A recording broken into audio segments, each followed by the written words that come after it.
তো spot on করার লাগে সারি এই স্পট অন অ্যাপে এন্টার করলাম, তারপরে স্পট অন করলো, স্টার্ট অ্যাক্টিভিটিতে মারলাম,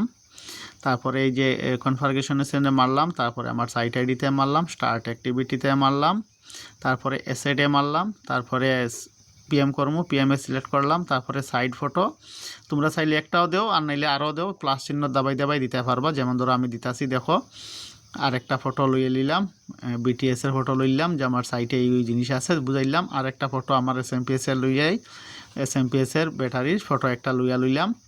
তারপরে শুদ্ধতে ঠিক করলাম, তারপরে সেলফি এই ঘুরাইয়া সারি আমি আমার একটা সেলফি লইলাম,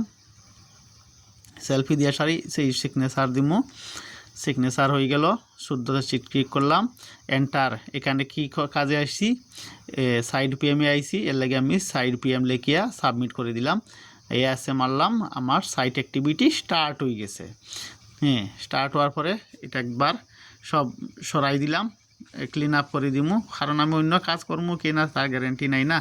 এর লাগে আরই এক্সিট মারি দিছি। তো আমি পিএম করবো, পিএম ফরওয়ার্ড ভিডিওতে আমি দেখাইমু। আমার যেমন ধরো পিএম করা শেষ, আবার লগ ইন করলাম, করে এন্ড অ্যাক্টিভিটি কেমনে করতে লাগে এই সেম প্রসেসে যাইমু, ঢুকমু, এন্ড অ্যাক্টিভিটিতে মারমু, সেটে না মারিয়া এই সাইটের ফটো দিলাম, সেলফি প্রথমে কিন্তু এখানে সেলফি লাগে, সেলফি দিলাম, তারপরে সাইড ফটো, এই যে সাইড ফটো একটা লইলাম, হ্যাঁ লইয়া সারিয়া শুদ্ধ মারলাম, মারিয়া আরেকটা ফটো লইলাম, হ্যাঁ শুদ্ধ মারি দিলাম। হ্যাঁ, তো ওই রকম তুমি তাই চাইলে ফটো দিতে পারবা, কিন্তু অ্যাকচুয়ালি সাইড ফটোতে বেশিরভাগ রিডিং সিডিংয়েরই ফটো দেই। তারপরে আমার এসআইড পিএম কমপ্লিট হয়ে গেছে, আমি এখানে এসআইড পিএম ডান লিখে দিছি, দিয়া সারিয়া এই যে নিচে সিগনেচার আছে, সিগনেচার মারমু, সিগনেচার মারিয়া সারিয়ারে কমপ্লিট মারি দিমু, সাবমিট করে দিছি, সাবমিট হওয়ার পরে ইয়েস মারিয়া সাইট থাকি মানে আমার ক্লোজ হইয়া গেল, কারবার শেষ।